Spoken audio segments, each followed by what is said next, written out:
Leicester Till I Die TV. Watch and subscribe on YouTube and listen on your podcast platform. Oh, Matt Elliott here. Hi, Alan Smith here. Hey guys, Ian Hume here. Hi everybody, Jerry Taggart here. Be sure to watch Chris and Leicester Till I Die TV For all the latest Leicester City news and information. You can also subscribe on YouTube and various social media channels. for the latest updates and news on Leicester City Football Club. Come on, you foxes! Back of the net. It didn't happen in 49, 61, 63 or 69 when they reached the final. But the class of 2021 have delivered. Leicester City are FA Cup winners at last and are history makers at Wembley. A modern day football miracle. They have blown their rivals away. They have blown us all away in truth.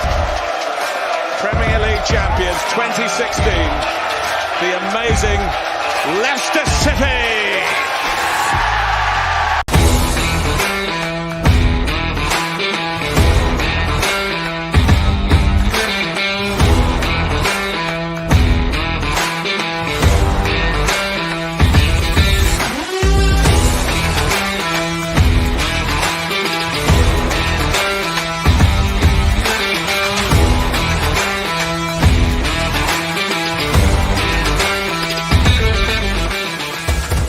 Leicester Till I Die TV. Your first choice for everything Leicester City. Tune in and join in now. And now, here's your host. Right, Chris. All right there. How the devil are you? Welcome along. It's it's Wednesday night, or is it Tuesday night? Or it could be Thursday. I'll say happy Monday, Tuesday, Wednesday, Thursday, Friday, and I'm covering all my bases there. Welcome along. It is, of course, the night of the Europa League final. Yeah. We can look on and we can be jealous of Rangers, but good luck to them. It would be nice to see them win. I know it's Scottish football, but you know, I'm biting my tongue very heavily when I am saying that. This is Leicester Till I Die TV. Please, would you do what it says at the bottom there, which is subscribe. If you are watching on YouTube and if you are listening via your favourite podcast platform, thank you very much. We do really appreciate it. This is where you can find us. Watch us on YouTube. Listen on your favourite podcast platform. Or ask your smart speaker to play the podcast Leicester Till I Die. Subscribe, like, follow, and join in now. Broadcasting live worldwide.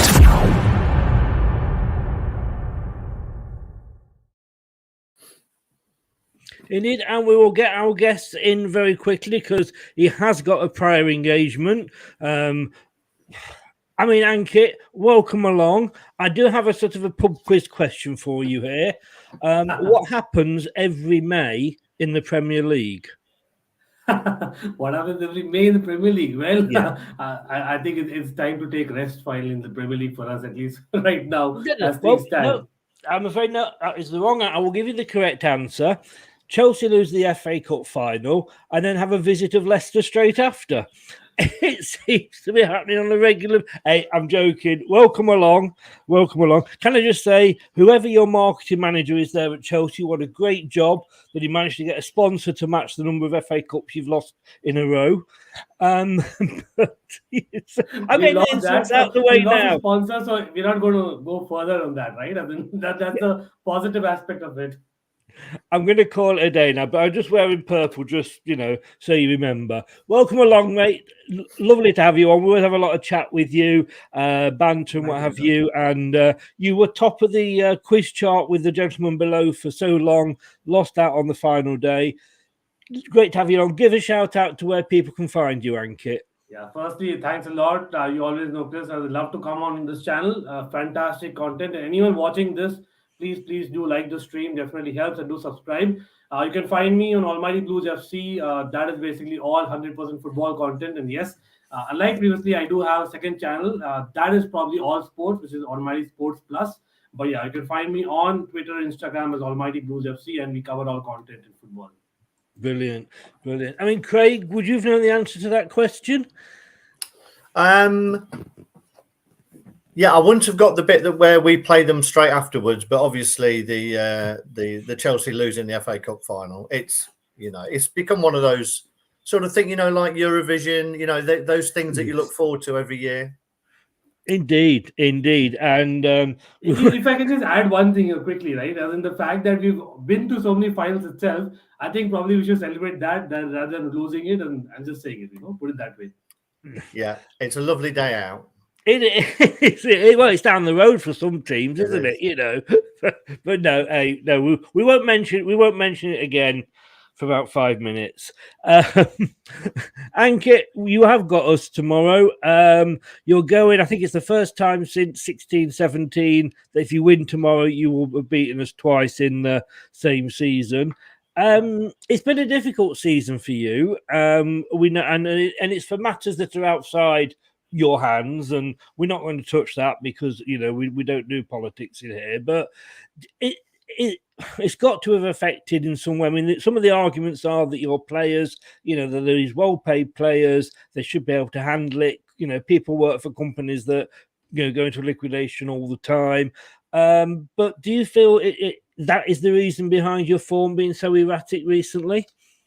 Yeah, as in more recently, yes, Chris. But I think it started off as in when we played Juventus in the Champions League, in the second leg that we did in the group stage. So we got a great performance in it. It was 4-4, and then in the same game, Ben Chilwell, obviously the person that you know very well, got injured. And I know you can argue that probably he was not that kind of a wing back last season, but this season the way he started and Tuchel, the way he implemented both the wing backs to actually join into midfield, our performance on the pitch kind of stopped. We stopped performing the way we did, especially with Ben Chilwell out. Then Reece James, I think, just a week after he was injured, and then we got the COVID struck, etc. Where we, among many other clubs, were having a lot of COVID cases, but for some strange reason we were asked to kind of keep playing, and that took its toll. And then the bomb kind of just fell, and our season just fell apart. And that is what it was with the ownership, with Lukaku, a lot of other issues. Tuchel had personal issues. So I think it might sound as excuses, but again, I'm already talking about 7 to 8 proper reasons which can derail any club, be it even Chelsea Football Club.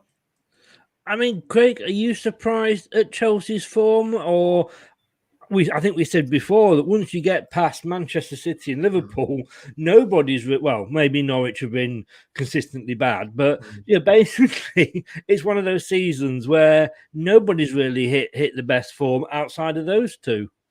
No, I think it's funny. I was talking earlier today and saying, if you look at the points total for the teams that are going to get into the Champions League and Europa League, it's really low. And apart from, and we said that the three best squads are Liverpool, Man City and Chelsea. Beyond that, at the moment, I think people have good teams. They don't have strong squads. And as I've touched on this before, the rest of the teams are catching up in terms of at least the sort of 15 players, 17 players that they can put out on a match day. There's more and more money coming into the Premier League. They can go around Europe and pick up players. You start the next season, you're going to have at least 10, probably 15 teams who think they should all be in the top 8. We'll be doing it this season. You've got the top 6 as it is now. West Ham will think they can do it again. Palace will think they can kick on. Villa will think so. If Everton get out of it, they'll invest. They'll think it's going to. So it's becoming harder and harder. But I remember doing an interview after the game, outside the ground after we'd played you in the home game, and I was asked the question whether we'd seen the champions, and I answered yes. I thought you were so good on that day, and the start of the season. You were so good and really dominating, as you say. Tuchel had got it perfected with the wing backs. We tried to match you up in that game with wing backs, and if you do that, whoever's braver wins because you pushed our wing backs right back, and we couldn't get a foothold in the game. But since then, I think Tuchel has found a problem with trying to keep everyone happy. The number of players, you got Havertz, Lukaku, Werner for a start. He couldn't get a tune out of any two of them, shall we say, at any one time. You'd have one playing well, the other one wasn't. So he was mixing and matching. I know you had injuries with Ziyech and Pulisic. And when you look around that squad, it was so good at the start of the season. And then he seemed to, as soon as the other competitions started getting deeper, that seemed to be where you were having your problems, because he was mixing and matching a little bit too much. And you didn't have that same tight-knit group as you did at the start of the season. Yeah. I mean, Ankit, I've got to say, you were my choice to win the Premier League this season. Yeah. Thanks for jinxing. I don't know what to say there. You've done it. You've dropped me in it again. Thank you. But I mean, Lukaku. I mean, before we get onto the game this weekend, Lukaku. I mean, was that a bad buy? Well, listen. Okay, as in definitely what he did was absolutely uncalled for. It is totally unprofessional what he did. But he came and kind of voiced it. I know he's going to do that. In hindsight, everyone's going to do that. That you're going to realize your mistake, and he's come out and said that okay, what I did was out of line, and I would like to correct it. And again, he took, I think, a couple of months after that, because I think the bad luck for him was he was injured right after, so it doesn't help either. And then you had to kind of perform off the pitch and kind of on the pitch. Tuchel couldn't play him in many games because we were in the quarterfinals of Champions League, for example, and knockout competitions in the business end, so we couldn't really play him. And Havertz was getting a good run. So eventually, you would say that it's kind of Lukaku has dug his own grave, but at the same time, he's not got the chances that probably he deserved. And as in, I have said that okay, Tuchel, give him a lifetime contract. I love the guy. The guy has managed to this situation in Chelsea, and he's got the Champions League, which we'll never forget last season. But this season, I think the point came in the FA Cup final. Like I was thinking, like if only Lukaku had played a few more games prior, maybe he would have played 120 minutes. And maybe I would say that Lukaku is kind of responsible mainly, but it's also Tuchel, because Tuchel wasn't as flexible enough as what I would have liked. So I think it's a bit between the two. And I think from what I understand from the body language of both Lukaku and Tuchel in the last few games, he will be there to stay. And I don't think any club's going to take him for that amount of money after what he did, of the pitch. So I think it's only fair to kind of give him time. But I think coming back to the point that Craig said, right, as in one point that we missed is about Tuchel, as in builds his team around the defense. We saw it whole of last year, right? And out of our main defenders, out of the 5 people, 2 wing backs were out, and out of the centre backs, all the 3 centre backs were out of contract at the end of the year. So imagine, we literally had none of the defenders actually in mind 100%, which is quite subconscious. And that is why a defensive record also, kind of derailed, along with attackers, which from Lampard's era, it's not really improved, to be honest. Just say hello to Ant there. Ant's Leicester fan channel, great fan channel, great Leicester channel. Get over there and give it a subscription if you haven't already. Craig, I mean, on that FA Cup final, from a neutral's point of view, it was probably one of the best 0-0s I've ever seen. I wish I could comment. I couldn't because I didn't see it. You didn't see it, did you? No, I didn't see it. I tuned in just as the penalties were starting, and even then I couldn't watch that through to the end. But by all accounts, it sounded like a really good game. Just one of those where not so much cancelling each other out, but chances weren't taken. And at the end of it, it's 2 of the best 3 teams in the division this season, so you would expect it.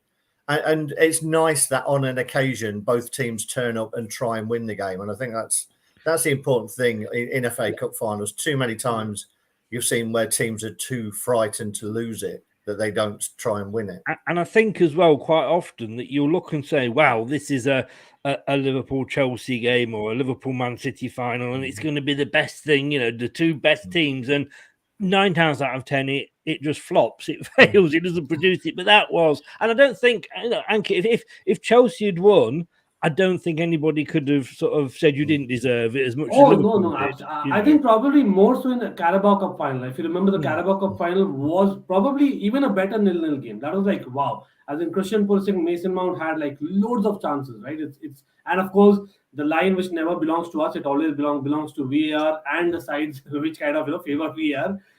Lukaku's goal was there in Carabao Cup. I have to say that that was a goal, but again, debatable for Liverpool fans. Having said that, I think you're right. As in, this is basically a final where I thought it was just down to luck. The FA Cup final, it was not unlike the Carabao Cup final where we missed so many chances, right? So I think you could argue that both the teams deserve, but again, maybe it's just that over the line that we need to get, and it's a fact that we have lost many finals in England in the recent years. Even if you add the Carabao Cup against Man City, what Kepa did to Sarri, if you remember, right? So there are moments where our players still need to grow up, and maybe you can argue that that's the case in penalties. Yeah. I mean, Craig, I think if a certain gentleman was still running the club, I think he'd possibly be sort of looking at the manager and going, "Do I change it?" But I think at the moment he must realise his job is safe. I don't think the new owners maybe have quite the not the inclination to change managers, but the money to be able to pay these managers off.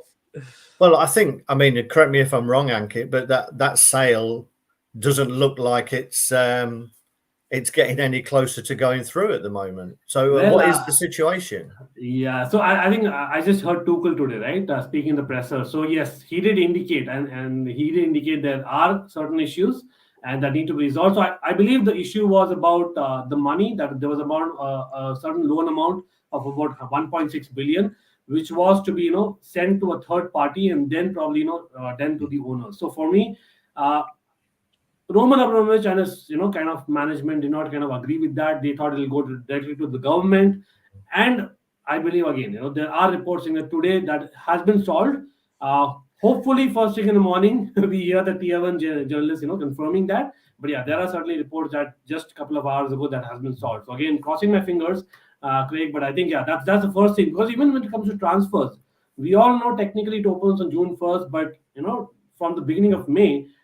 Teams which are not really in the competition start, discussing the transfers, and that's where we are losing out as a club. Yeah, because sorry, Chris, just a quick one. I was going to ask on that, because looking at it from the outside, that it looks now like a team that needs. We talk about Leicester having a rebuild. Mm-hmm. Chelsea look like they need a rebuild, and some tough decisions whether you persist with. I've forgotten his name now, but your German up front who misses every chance. One is injured. Yeah, He's injured. Obviously your back line is gone. A lot of it is gone. Yeah, there's still talk that Azpilicueta is going to move on, maybe. Yeah. So it looks like a team that needs rebuilding, but you can't rebuild. Exactly, and that's where a loan army, Craig, will really help. I genuinely believe because I've followed Levy Colwill very closely, and he's done excellently well in Championship. He's going to come back, and probably he's not going to be a starter, but at least we basically need bodies. You're right, as in we don't have the numbers itself, right? And even when it comes to attacking midfield, we don't have the creators. So many are injured. So Gallagher is one that will probably cover. So I think there are still covers. We're not in a desperate situation, but I think we need some quality experience there.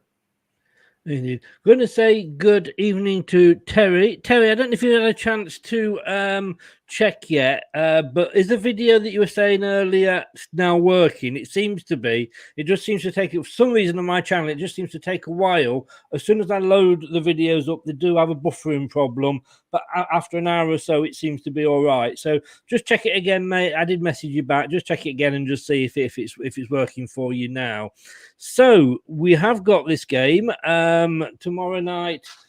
Kicking off there at 8 o'clock. Join us at 7:30. Myself and Josh will be doing another watch along. So if you're doing nothing tomorrow night and you can't get to Chelsea, join us for a beer and some banter. And we will be pleased to have you. This doesn't make very good reading, does it, Craig? I mean, when you look at this, and I seem to do this every time, but there's the odd team that pops up now and again. Chelsea. Total wins 16, Leicester 6. And they've won 8 at home, we've won 2 away. Should we just sort of save a bit of money and just give them the 3 points now? No, not at the minute. Not at the minute. They're I think you can't lose out on top 4 now, can you? I think with the way the results have gone with Arsenal. Just looking at it now. We've already secured top 4, but it's about the third position. Yeah, they can finish fourth, but they Yeah. can't finish out of the top 4. Yes, Yeah, we just need a point for third as well. So yeah, so it'd be interesting to see the team. It'd be interesting to see the team that both managers put out. To be honest, whether they tinker a little bit, and as we've seen, when there's something really big to play for, teams turn up. Again, I'm not sure. I know it's Chelsea's last home game of the season, and but I wonder how up for it either team will be. So again, hopefully a free-flowing football match might break out. Yeah, we live in hope. Anthony, hi Chris, hope you well. You can watch the final tonight on BT Sports on YouTube. You can indeed, and I have it up on another screen, young Anthony. So yes, you can watch the Europa League final free of charge. And just a big point, Chris and Craig. I think so. I don't know how the scheduling has been, but strangely, even our next game is at home. So we are playing Watford at home the next game. So that's where I'm kind of confident that we'll probably get 1 point against Watford at home. Like we should come on.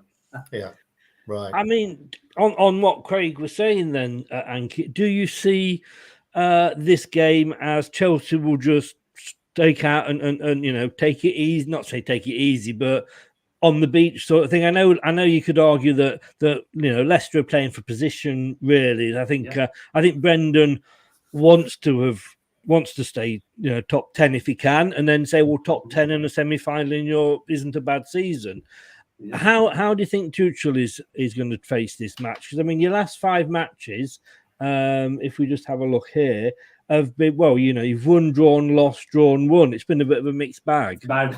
Simply bad, yeah. As in, honestly speaking, at least Leicester have something to play for. I think, if I'm not wrong, you guys can finish between 8th to 14th anywhere, depending on the results that happen over this week. So we don't have that kind of scenario. So I think, again, I don't think I'll be kind of foolish to say that whatever he plays now, maybe he starts next season right now.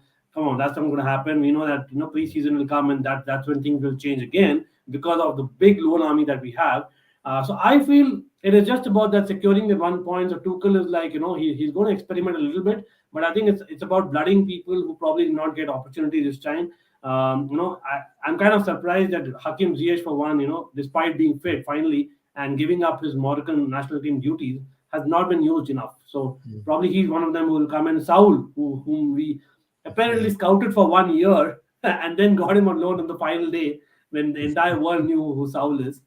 And then we hardly played him. I know that he didn't do great, but at least in the cup competitions, he did very well. He kind of improved over the season, so he didn't get many chances. So such people, or maybe even some youngsters like, Harvey Vale of the likes, Lewis Hall got a man of the match in the cup and never played again. So there have been strange kind of picks also. So I'm hoping that, those folks play rather than, I know that I saw Doug comment on Christensen. And again, I don't want to get into details about that, but as per Tuchel, there might be something more to it. It might be some kind of a mental issue of some sort that Christensen many times has. So I won't comment on that. But again, I'd rather not have ifs and buts kind of players. I'd rather have people who kind of just play and watch a good game of football as a spectator. Yeah. I mean, Craig, looking at the Opta stats there with Squawka, again, sometimes you look at these stats and you think, oh my God, let's just not turn up. But it's nice to see that our shot accuracy, so if we do get a shot in tomorrow, our shot accuracy is actually better than Chelsea's. It looks like it's basically Opta top trumps, isn't it? It is, yeah.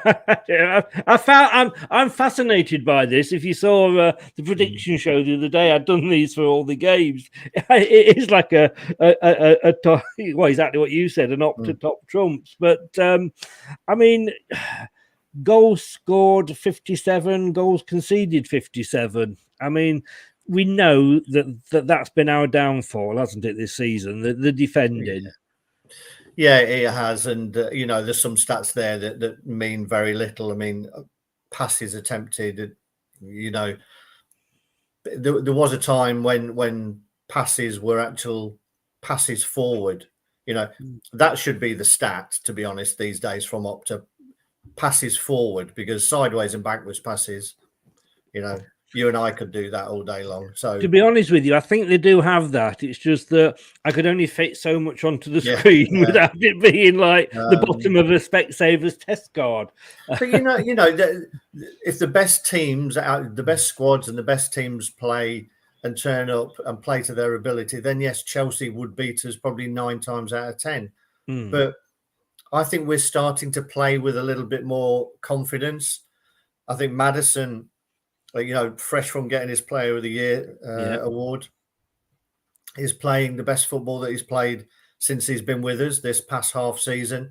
I don't think there's many better players in taking the ball on the half turn as Maddison. So if he gets in those little pockets and we get the ball to him, then he can do a little bit of damage in there. So I think at the time of the season it is, and what's to play for, I think this is a pretty even game. Yeah, and looking here, Ankit, at your last 5 games, because if you go in on the actual, I'm looking at a form table here, which is based on the last 6 games, and I didn't do this on purpose, it just happened to be the one that came up. Leicester are in 9th place in the form table, Chelsea are in 10th. And we're lucky to be 10th. We are lucky to be 10th, Chris. I'll tell you what, the Wolves game, as in, like Craig said, as in I would have defended better. That was how it was. The Wolves game, it was really schoolboy stuff. The second half, we hit the panic button for whatever reason. Everton has done a double over us.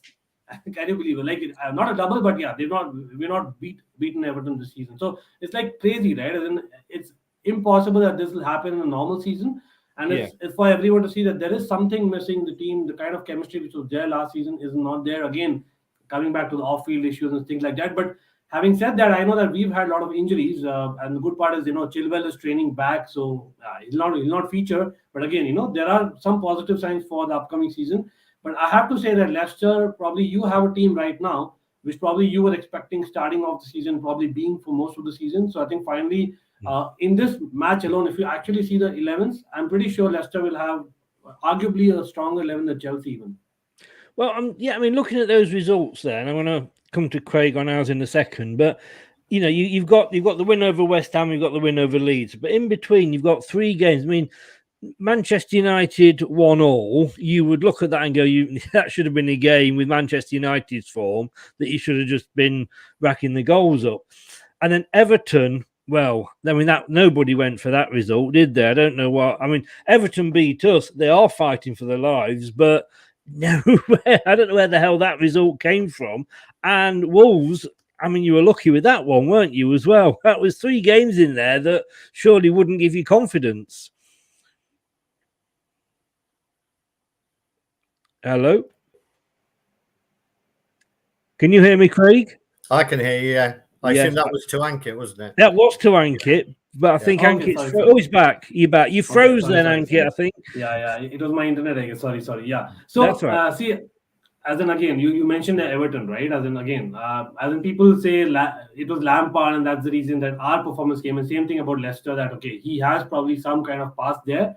But again, it's about the time of the season. Similarly for Leicester, I don't think you had a lot to play for. The fact that you were actually in the Conference League semis, which again, arguably you should have beaten Roma, and taken the game to them rather than the other way around.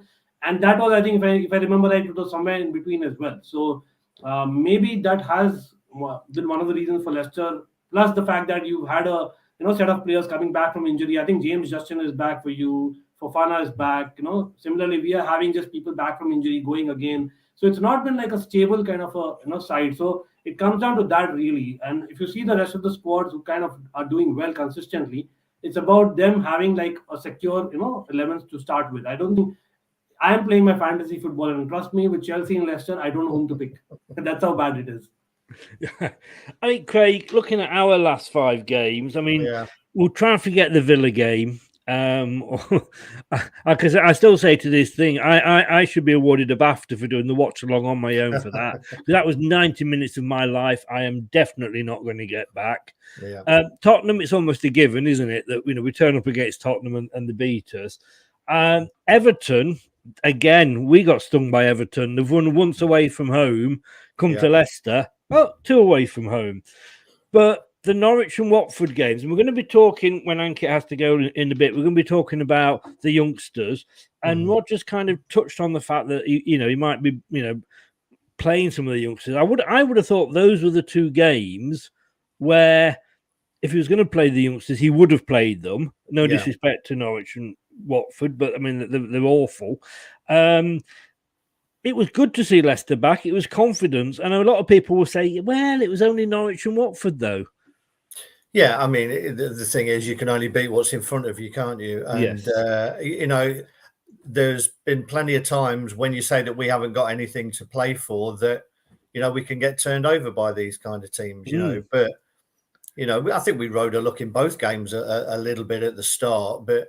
Yeah. We tend to be slow starters and build ourselves into the game. And I would hope the same happens. I can see that tomorrow night. If we can get through the first 15, 20 minutes, I can see us growing in confidence. But those two games, I think what you saw was a Leicester playing without pressure, and we're happy, we're comfortable to take the touch on the ball and try something. And when you play without fear, we've got really good players. It's when the pressure comes that you find out at what level your players are capable of going to. And I think we've seen that. People are saying again, well, wasn't Harvey great? Harvey's been great last couple of games when there's been nothing on it. It's when there's a really tough, tight game that you find out whether your players are capable of taking you to the next level. But I would like to see us, play the same way and just go into that game trying to play football. And the thing is with the youngsters, as you say, we'll touch on it in a bit, is that they were the games that you probably would have expected him to play some youngsters. But then you've also got half of our fan base calling for his head. There's no way that he's going to take chances in those two games. You come out of not getting wins against Watford and Norwich, and people are all over him saying, what the hell are you doing? So, those people backed Brendan really into a corner, I think. Not that he would listen to it, but what I mean? He would have definitely. Definitely. I think, if we'd had put the youngsters out and we'd lost, shall we say that more sensible fans, Leicester fans, would have been saying, well, yeah, we get it, because he'll learn more from that than he will half a dozen bloody pre-season games. But, like the other thing that I would have said is that earlier in the season, say pre-Christmas time or even sort of January, February, we wouldn't have come, well, certainly against Watford, we wouldn't have come back and won those games. No, not in the way we did. Obviously, Watford were defending like the Keystone Cops at times. But you've still got to take advantage and put the ball away, and we did. Yes, indeed. Ankit, there's your form overall and home and away. Your home form, you only won 8, but you've won 12 away, so your home form is slightly worse. It's actually terrible, Chris. I think you don't need to be so soft there. Trust me, our home form has been pathetic. As in, come on, at Stamford Bridge, we've never had such kind of results. As in, for whatever reason, first of all, the atmosphere in the grounds was not 100% as well, because remember, we are technically still under sanctions, so we don't have the entire stadium full with the Blues there. So there's a lot to do with that. But again, it's kind of strange because we have a lot of youngsters as well in the team. It's not like we have a lot of only experienced players who kind of are due to fatigue not playing well, but a lot of youngsters are there, and them kind of playing week in, week out also I thought would have gotten us over the line at home. But for some strange reason, our defense line is something totally missing at home. So I think again, conceding those 20 goals at home, that's not going to win in any more games than what we've done, right? So I think that's the main reason of it. And it can be, again, the mindset about them subconsciously not being there because they don't know what's the future. That could be a real thing, right? And of course, N'Golo Kante, as in, of course, Leicester know everything about N'Golo Kante, right? He has not been, not even like I would say 70% of what he is usually, right? So again, it can be the injuries, it could be off-field issues, it can be the fact that even his contract is getting over, I think, 1 year down the line. And again, there was statement today that, okay, when time comes, I'll see, unlike what he's told previously. So I think, even as in times change when it comes to even the legends, let's see. As in, I'm still hoping that he stays, but I think there's something missing with N'Golo Kante as well, which has been one of the main reasons in the midfield. Yeah, and Craig, shall we just ignore our away form? yeah, let's. Yeah. It's. I mean, I think let's just say it's rubbish. It's rubbish. It's not been the best, has it? It hasn't, in fairness. We're going to come on because I'm conscious of the time. So very quickly, let's just do the referee. That's okay. I'll let you know. Don't worry about that. You let us have that one. We're running out of time, Ankit. That's what it is. We've got to move on. The referee there, Stuart Atwell, with Andre Marin, the fourth official, Lee Mason in the VAR. Is Lee Mason just a permanent VAR ref nowadays? He seems to be in VAR in every game. Well, did he not have a bad game not so long ago? And wasn't he dropped for a bit? And I realised that he just seems to crop up as the VAR. VAR. What I mean is, are they just sort of easing him in and sort of as a punishment, you're on VAR every week? I would like to think they're easing him out. Well, fingers crossed. Fingers crossed. I think VAR officials are probably more under the fire these days, and it's the other way around, right? So it's kind of strange. I think again, whomever you put, I don't think we're going to get 100%, as in proper decisions there. No. So I think it's fine. We can just live with it. Well, you see, to me, VAR, let's not get into VAR in too much detail, we'll be here till 10 o'clock and the match will be over. But, I mean, I think with VAR, you've brought VAR in because you're not trusting the referees to make all the correct decisions. But then the people you're putting in charge of it is the people that it's coming in to watch because they're not making correct decisions. So it gets very confusing. Now, I haven't had a chance to fill the score predictions in because I only just got a few just before I came live, and Ian Wilson I'm still waiting for. And I haven't done mine yet, to be honest with you. But Ian Marshall's gone 2-1 to Chelsea. Steve Walsh has gone 2-1 to Chelsea. Jerry Taggart's gone 1-1, and Steve Lynix has gone 0-0. Ankit, I'll come to you first. What would your prediction be? It's way too generous. Trust me on that, Chris. It's exactly the opposite of the motivation factor we had same time last year. We know what happened after the FA Cup final, right? And in that match, we were as motivated as ever. And this time, we are absolutely not. Plus, the form is not there. So I think this is probably the best time to play Chelsea. And I really mean it. If you want, I think it's about 2.5 million extra that you get in case you finish 8th, if I'm not wrong. So I think Leicester have all to go for, and Chelsea, as in from off-field issues to on-field issues, I think it's really generous kind of predictions. I am actually seeing that, it's firstly going to be a high-scoring game because, again, it's towards the end of the season. We know a lot of mistakes come to play, and I think that'll happen again. But I'm seeing at best we get a draw. I'm calling a 2-2 draw, and maybe Rudiger yet again scores. Who knows? Well, I've gone because I am the Norwich of the prediction league this season, and we're going to include Craig in it next season so he can make me look good. But I am bottom, so I've got nothing to lose here. Whether I get a point or 3 points for getting it correct, I am actually going to go 2-1 to Leicester, simply because why not? Like I say, it's the last 2 games. If I got 6 points from the last 2 games for getting the scores dead on, I'd still be bottom. So what difference does it make? So I've gone 2-1 to Leicester. Craig, are you backing the boys?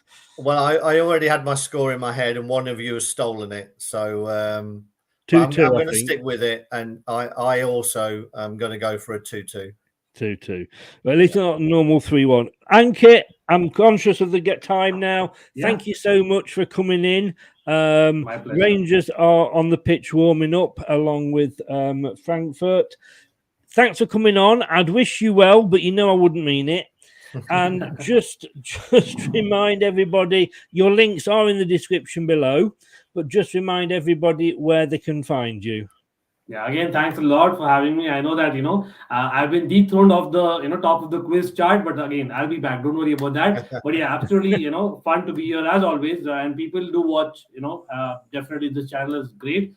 Give it a like, give it a subscribe if you're watching, if you haven't. And you can find me on Almighty Blues FC. Okay, I think it's here. Okay, Almighty Blues FC. And that is on YouTube, Twitter, Instagram. And I am on Almighty Sports Plus in case you're interested in other sports. That's something that you can look out for as well. But yeah, great to be here again. Brilliant. And enjoy the game tonight. You might actually see how a team can win the final. Thank you. Well, players need that more than me, but yeah. Last one. All the best, Ankit. Thank you very much, Cheers, mate. Take care. Stay Cheers. safe. Cheers. Bye. Cheers. Bye-bye. Oop. He went quicker than I planned. Then I was about to remove you as well. No, wish Ankit luck. He's a lovely guy. Lovely guy, and he knows his stuff, as we saw in the quiz. And we'll talk quizzes after the show as well, if that's okay. We were talking. And I said we'd leave this until Ankit had gone, because I knew he'd got this match to do a watch along to. I actually, Drew, do you remember the team that lost to Nottingham Forest? Yes. In the FA Cup. And that was pretty much the Tillemans, the Man, the big names we had out for that one. But do you remember the match before in the FA Cup, which was when we beat Watford? Yeah. And we were in the middle of a COVID period there, and as much as we were cancelling games because we couldn't get enough players. But of course, with the FA, they turned around and said, well, you don't have a squad with us, so you can play your youngsters if you want. And he did play the youngsters, and we won 4-1 with the youngsters. And I know Watford, the relegated and what have you, but at that point they were a Premier League team. The youngsters managed to beat them 4-1. The main team couldn't beat a Forest side that was in the tier below, although unfortunately, of course, that may change next season. But you're going to say about some youngsters that you would like to see come through. So I was just looking at that, because I think we ended up with about 4 or 5 youngsters on the pitch at the end. Yeah, we did. I think we had like 5 or 6 homegrown players, because I think it included Luke Thomas. I think Hamza was on there as well. Harvey Barnes was probably on at some point. So I think we had a lot of homegrown interspersed. Well, I think Will Alves played. Just going through the youngsters. Danny Ward played, by the way, on that. Leicester. Apparently that's all back, and Schmeichel was always in. He said that Danny Ward was supposed to. The idea was that he would play these 2 games, Norwich. And then was he in goal against Norwich? No, he was supposed to, but he felt his knee apparently. Okay. They'd already slotted them in, so rather than move them around and say, right, well, you play this one, you can play another one. These were the games they were going to play. But he felt a twinge in his knee, so he didn't play. So Casper came back in. Right, I did think I was going mad then, and thinking like, was that another match? But the youngsters that were playing that, that game, Vaonte Daly Campbell, Lewis Brunt, he was on from the start. Casey McAteer, he came on for Perez, and Will Alves, he came on for Luckman. He had a nice little cameo. I remember Will Alves. He looked a cocky little bugger. Yes, and Wayana Marcel Madivudua. He came on for the equally hard to say Vaonte Daly Campbell. Yeah, God, I bet Leicester are hoping they get some shirt sales from that. I mean, did you see anything? Are those some of the players you were thinking of? Yeah, well, I think McAteer then went off on loan. He may have gone to Forest Green on loan. Lewis Brunt just picked up Young Player of the Year, I think, or the under 23s or under 18s Player of the Year. And he came on a couple of games ago as a sub. He got a bit of time, so I would imagine that he's going to be on the bench at least. I'd like to see Sammy Braybrook, who won the under 18s Player of the Year. Apparently, England captain at his age level as well. Again, supposedly a very all action, very busy sort of Conor Gallagher type player. So I'd like to see him. I'm not sure they're going to get much pitch time against Chelsea, to be honest, unless we're either out of the game or we're well in control of it. So someone may make the bench, 1 or 2. And again, Will Alves is like. Also, the other one would be interesting is young Chris Popov, young Welsh striker who's been doing very well for the under 18s and then on the under 23s looks a prospect.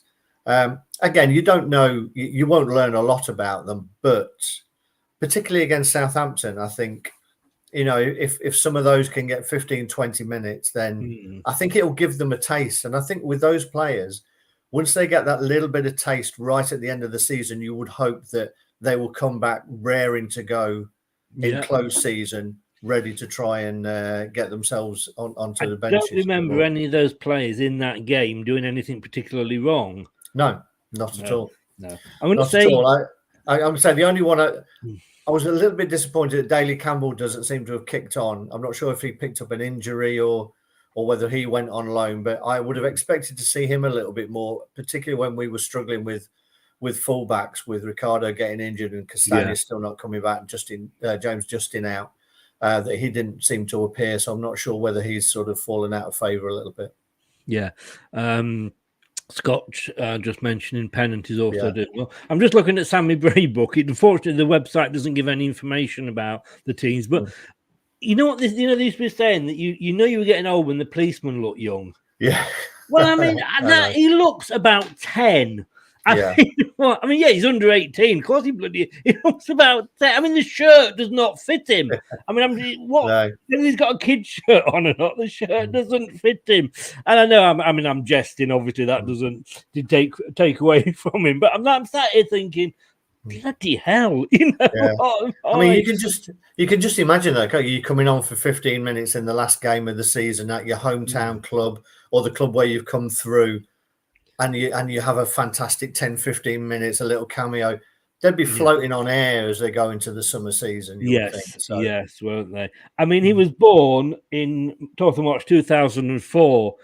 He's younger than my kids. He's younger than my bloody kids, tell you. Talk, MU, good evening all. How are you? I thought you were going to say you've got pants older than him. You know me too well, sir. You know me too well. Talk, welcome along, guys. Do get along and support Talk's channel. Football versus cancer. It's a great cause, and it's all about raising awareness and money for that charity. He does lots of watch-alongs, etc. So it's well worth. It's a very good charity and cause to support. So get over there and give that channel a subscription, and Twitter as well. Deontay Campbell, he because he was on a few matches, wasn't he? He was, but he just seems to have disappeared. Yes, my thought was that the Norwich and the Watford games, and I'm not being disrespectful to them, but like you almost feel looking at that like the under-18s could beat them. They've been that awful this season. I would be a bit worried if they put any of the youngsters out against Chelsea. And I know Ankit's been saying, it's a good time to play us, blah, blah, blah, blah. But on the opposite side or the flip side of the coin to what you were saying, if they get skinned alive by one of the Chelsea players, they could go off and it could just destroy them. No, I agree. For me, you may get one, maybe two on the bench, but I wouldn't be looking to start them, and it's definitely see how the game is going. But I would think more for the Southampton game is where you might see one or two little cameos. Yeah, indeed. Well, fingers crossed. I mean, there was 15, I think, signed or re-signed for the club earlier in the season. So and they're both teams, the under-18s and under-23s, have had decent seasons. I think, yes, they have. They've had strong finishes to the season as well. So it bodes well. It does indeed. It does. I'm going to do a separate program on this, and I've just yet to try and find a gap when I can do it, to be honest with you. But can you believe this? I know. It's astonishing. Years. I remember seeing him come, and it was back in the day when he came, and obviously we had other players on loan at the time as well. And I remember Jamie was one of the few at the time who was wearing black boots, which was quite rare. He just looked like he'd come off the playground, off the school playground, and his socks and black. It looked like he was wearing his school shoes. A bit like that with Kieran Dewsbury Hall, isn't it? They've got to get. Obviously, I've not got a sponsor yet, but again, that's a sign of modern football. Where you look at a player and think, black boots. Yeah. But I mean, I literally, guys, it is a great write-up. Not only just because I'm in it, but it is a great write-up. If you go onto the Sportsman website, which is thesportsman.com, and /tag articles, there's a thing there on from £1 million flop to Premier League icon, Jamie Vardy's 10 years at Leicester City. Lee Chappie writes he basically says, we love him, the opposition hate him, King Rattler, shithouse god, the GOAT, our Jamie Vardy, now build the bloody statue. As always with Lee, it sums it up in as few words as possible. But again, if you're not following Lee Chappie, I don't know what you're doing. If you're a Leicester fan, you should be following him on his channel as well. And I was asked to say a few words, and there's about a paragraph that's in there, but just taking from that, the headline that I said, if you were ever asked what has been the best signing of modern day football, look no further than Jamie Vardy. Would you agree with that? Yeah, I mean, I read the article before it came on, Chris. Oh, did you? Yeah. Well done. Well, thank you. Yeah, a really good article, and I include your part in that as well, Chris. Yeah. But yeah, those first couple of seasons, when you think that what he's done is really been crammed into 8 of those seasons, from when he sort of really started to make his mark in the Great Escape season.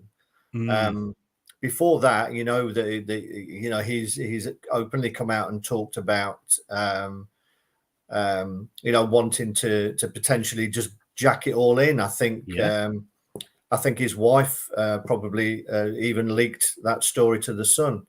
No, allegedly. Can we just say allegedly, please? I can't afford lawyers. Allegedly.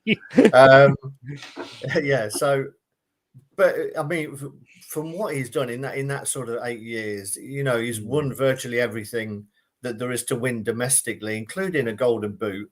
Yeah, including breaking the record. A Leicester player holds the record for scoring in consecutive games in the Premier League.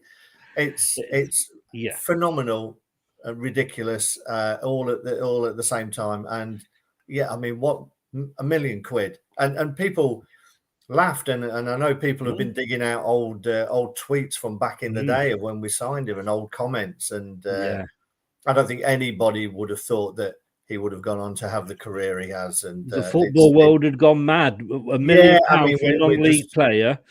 Yeah, we're just so lucky that that he stayed, and as I think in either in that bit or another thing that I read, we stayed loyal to him through those tough times. And then when the favour had to be returned and he could have gone to Arsenal, he stayed loyal to us as well. And can I just say, Craig, you were actually quoting me there. Oh, was I? Well, you were indeed, but thank you very much. I knew I'd read it from some esteemed journalist. Exactly. You said, I think, that's me. Yeah. Thank you. But you're right. It's true. But it's true, and I think he if anybody, they say that teams look at Leicester City and go, that's the dream. It can be done. Yeah. Maybe it's a lot harder now and it may not get done again, but it's proved that it can actually be done. And I think some players will look at Jamie Vardy as a great inspiration. Thinking, well, my career's over. I'm playing in the second or, fourth tier, whatever, third or fourth tier. What have I got to play for? Well, go and have a look, When he joined, Chris, so let's say Community Shield, FA Cup, Premier League, Golden Boot, League Cup. When he joined, you would have said the only one he's got an outside chance of winning out of all those is the League Cup. Yes. And it's now the only one he hasn't got. That is very, I mean, I think that's the thing. I think he does, he enjoys playing. And, I think the other thing I said, and this was a little bit tongue in cheek, but if he said, I'm going to be playing when I'm 40, you probably would say, you wouldn't say that he wasn't, in some form or another. But I think the fact that it's come to him so late in his life, he's making the most of it. I mean, when you're looking at it, that season where we had the Great Escape, he was what 27, 28. I mean, it's ridiculous to think. Okay, the best career you could possibly have is in front of you at the age of 27, 28. And we're forgetting the fact that he's been to a European Championships and a World Cup. And I think he's scored at both, been in the England team. That fantastic back flick goal that he scored for England. Against Germany as well. Yeah, I mean, it's literally, it's unbelievable. They've got to make the film at some point, haven't they? You know, if they don't, I don't know. I mean, we're available to play him at different stages of his life, aren't we? I'm not sure whether my stage has arrived yet or not, but no. And to think that, you know, we signed him like you alluded to. He nearly went off repping in Ibiza. Yeah. I can't imagine him doing, you know, not enjoying that much, but yeah, of course you can. And you know, we put the arm around him. Vichai did, I think it was, and spoke to him. And like you say, he could have gone to Arsenal, and he didn't. And it's just, he didn't actually really kick on in his career until we got promoted, because the season before, it was David Nugent and Leo Ojoa, wasn't it? It was. Yeah, he wasn't, as I say. It was in that year, wasn't it? I mean, he had that great game against Man United that we'll all remember forever, the 5-3. That was his first goal, I think, his first Premier League goal. You know, and that showed a little bit about him, that that finish when he got through and he just sort of flat-footed De Gea, and let's not forget that he made the first goal for Ojoa in that game, when he chased down a lost ball and sort of managed to get an unbelievable crossing. Yes. And that was the season, as you say, where he came to the fore and he started growing in confidence. And it's definitely, he hasn't looked back, has he? And as you quite rightly said, he's enjoyed every minute of it.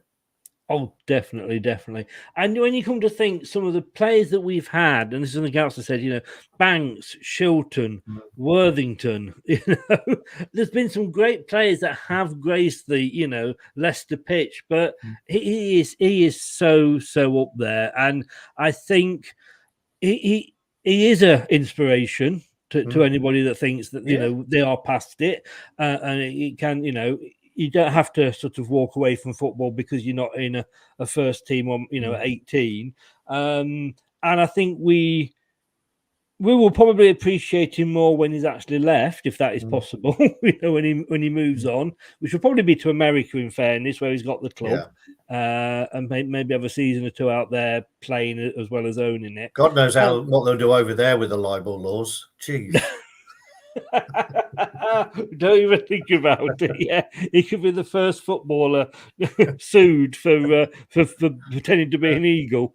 But I think we've just got to say it has been a pleasure to have a player of his quality pulling the blue of Leicester on. And what I hope is that is recognised by the rest of football and the sort of top six biased media that we have in this country.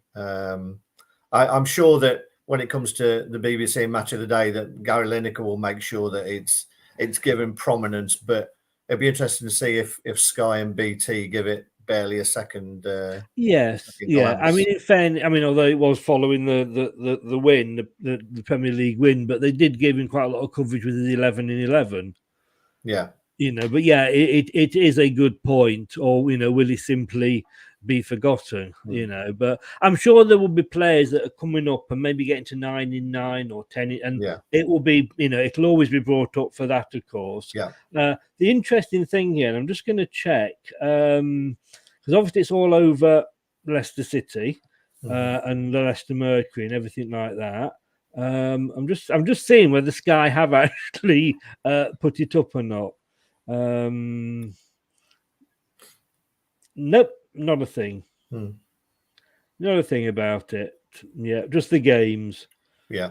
They can't even be bothered. They've got Premier League previews, Villa against Burnley, Chelsea versus Leicester and more. But they've got a picture of Burnley and Villa up there. As I was driving back, I know Talk Sport said that they were going to have a chat about it. I didn't hear it, but they did mention it So, that would be really disappointing if Sky just wash over Sport, it. to be totally honest with you, and I'm a little bit biased here because obviously I do pop on there every now and again, but Talk Sport do give you the coverage. Yeah. And they're not always going to say nice things about you because they want you to ring in and argue with them. That's the whole idea of it. But there you go. Craig, thank you so much as always. Fingers crossed for 3 points tomorrow, and I'm sure it'll be a party atmosphere, whatever. But do you think? Sorry, we're going to ask this very quick question. Do you think if Brendan does get a top 10 finish, and like Ankit said, we could finish sort of 8th to 14th, but for me, being on that top half of the table, on the first slide when it comes up on Match of the Day, we're on there, and a European Cup semi-final, considering the season we've had, it would be quite a, not total success, but it won't have been a completely disastrous season. No, not at all. I mean, you already start thinking where we've let little points go and what might have been. We would only be a few points away from getting European football again. But with everything that's gone on, as bad as we've been in certain aspects of our game, with the injuries that we've had, and as you say, we've probably played more games this season than we've ever played. Yeah. I would say that it's been a decent season. It's been a decent season, and it just shows, as Brendan has said quite rightly, the level of expectation amongst media and of fans has been raised by the success that we've had over the last couple of seasons. So, if this is, I always used to moan that Man U fans or whatever and ones like that, they would moan if they weren't in the top 4. That was the only thing they had to worry about. I don't want us to become that club and that fan set who moan if we're outside the top 6. I've had to bite my tongue a few times because I found myself becoming that fan. I know this is the same squad that got us there the last 2 times, right? Top 5, But yes. But it's going to be an exciting day on Saturday. Anybody that's not going to any matches, join us at 3 o'clock for the Soccer Sunday. Of all things, it's a little bit different. He's got myself and 3 guests, and we will be reviewing. I've got Doug, who's a Liverpool fan, and he'll be following the title battle. We've got Anthony, who is an Arsenal fan, who will be following the fight for the European places. Because, I mean, it's not decided yet. You could end up with Europa, Conference, Champions League, whatever. And Pidge, the Watford fan, he'll be watching the scrap for survival at the bottom with 3 still with a chance of going down, let's say. Excellent. Yeah, should be. And it is. There's only our game, I think, that we don't actually affect any of those 3 things. Every other game has got somebody with a horse in one of those 3 races. I think what we should put on it is our chance to beat them 9-0 at home. Yes. That's what we should go for. That would be nice, wouldn't it? Yeah. I think, it's not going to happen, is it? But we could hope. But then again, hey, never say never. Who'd have said that before? Indeed. Craig, thank you very much. I'll speak to you in a second. And thanks, as always. Take care. All the best. Cheers, everyone. Cheers. Thanks, Chris. So that's it. I will be back tomorrow at 7:30 for the watch along. We've got a Southampton preview at 7 with a Southampton fan on Friday.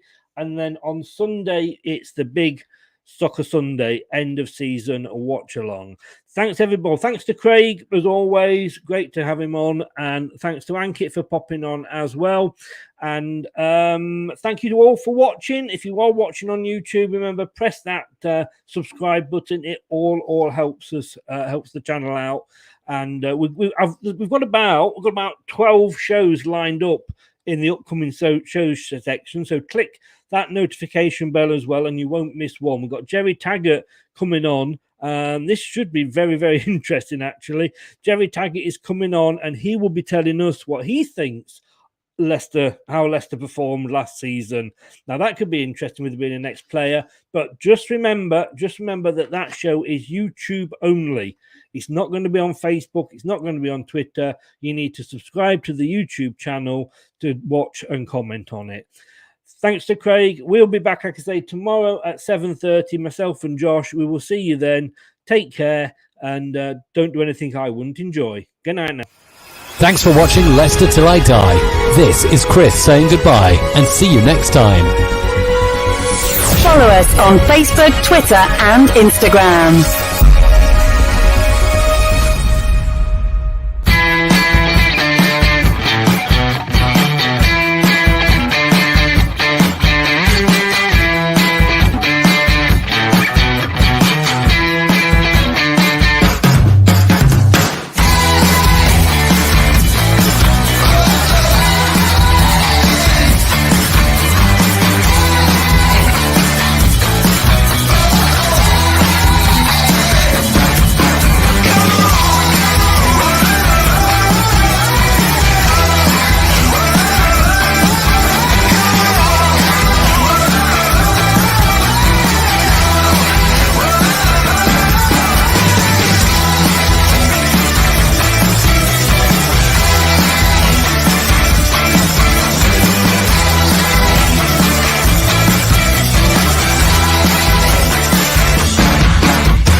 That's all, folks.